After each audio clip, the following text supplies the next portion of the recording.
Dear students, आइए आपको BA first year home science NEP का जो कोर्स है फर्स्ट सेमेस्टर का fundamentals of nutrition and human development, उसके पेपर पैटर्न के बारे में बताते हैं और पिछला क्वेश्चन पेपर दिखाते हैं कि किस प्रकार के क्वेश्चंस आए हुए हैं, ताकि आपको पता चल जाएगा कि आपको किस प्रकार से अपनी तैयारी करनी है।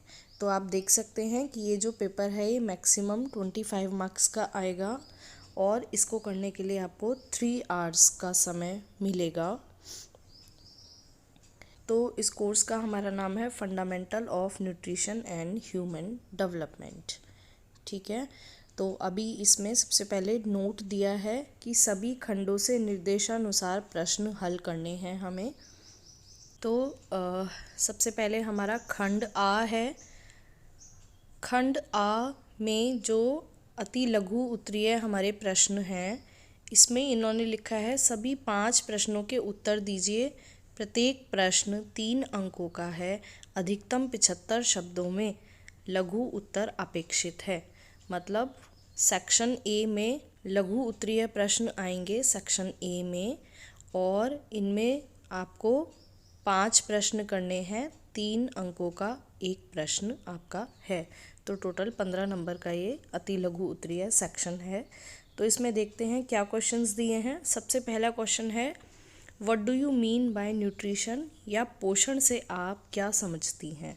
तो पोषण की आपको इसमें परिभाषा लिखनी है, एक पैराग्राफ में आसानी से लिख देंगे, क्लास में पढ़ाई हुई है। उसके बाद भोजन पकाते समय पोषक तत्वों का संरक्षण आप किस प्रकार करेंगे। ठीक है, क्योंकि भोजन पकाते समय हमारे बहुत सारे विटामिन्स और कुछ पोषक तत्व जो होते हैं उनका लॉस होता है धोने में, पकाने में। तो उसको संरक्षित करने के लिए हमें कौन कौन से उपाय करने चाहिए, ये क्लास में पढ़ाया हुआ है। तो इसका आंसर आपको 75 शब्दों में लिखना है।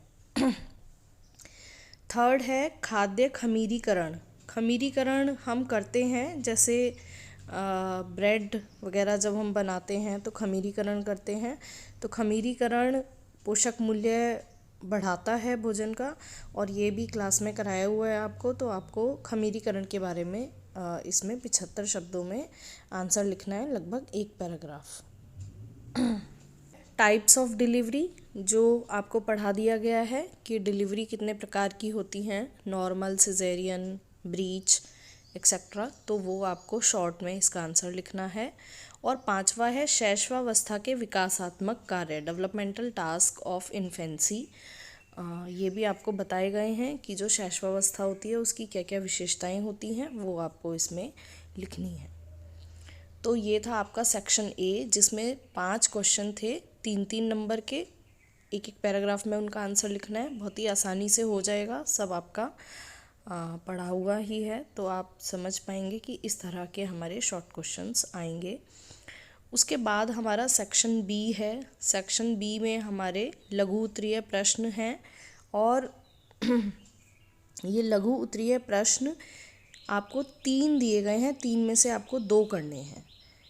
ठीक है, सेक्शन बी में 3 प्रश्नों में से कोई 2 का उत्तर देना है, और एक प्रश्न जो है वो हमारा 7.5 नंबर का है। मतलब 15 नंबर में आपको 2 क्वेश्चंस के आंसर देने हैं।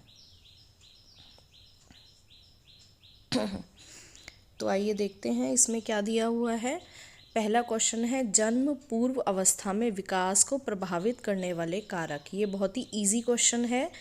जन्म पूर्व अवस्था मतलब कि जो प्रेगनेंसी के दौरान जो डेवलपमेंट होता है, जिसको हम प्री नेटल डेवलपमेंट कहते हैं, तो उस दौरान जो एक शिशु होता है उसका जो विकास होता है उसको कौन कौन से कारक प्रभावित करते हैं। बहुत ही इजी क्वेश्चंस है, तो ये आप आसानी से कर सकते हैं, क्लास में पढ़ाया हुआ भी है। उसके बाद है पूर्व बाल्यावस्था में शारीरिक विकास। पूर्व बाल्यावस्था में शारीरिक विकास, पूर्व बाल्यावस्था हमारी जो होती है वो 2 से 6 वर्ष तक की होती है। तो 2 से 6 वर्ष तक की अवस्था में शारीरिक विकास किस प्रकार होता है उसके बारे में लिखना है। और जो नेक्स्ट क्वेश्चन है वो है गृह विज्ञान में एमएस स्वामीनाथन का योगदान।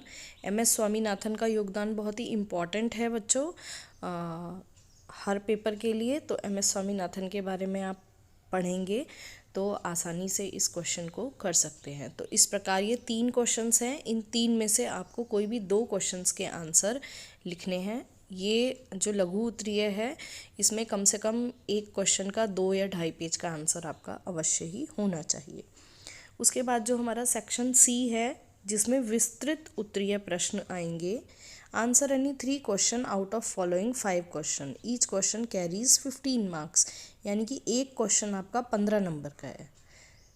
दीर्घ उत्तरीय में एक क्वेश्चन आपका 15 नंबर का है और आपको कोई भी 3 क्वेश्चंस करने हैं। तो देखते हैं इसमें कितने क्वेश्चंस दिए हैं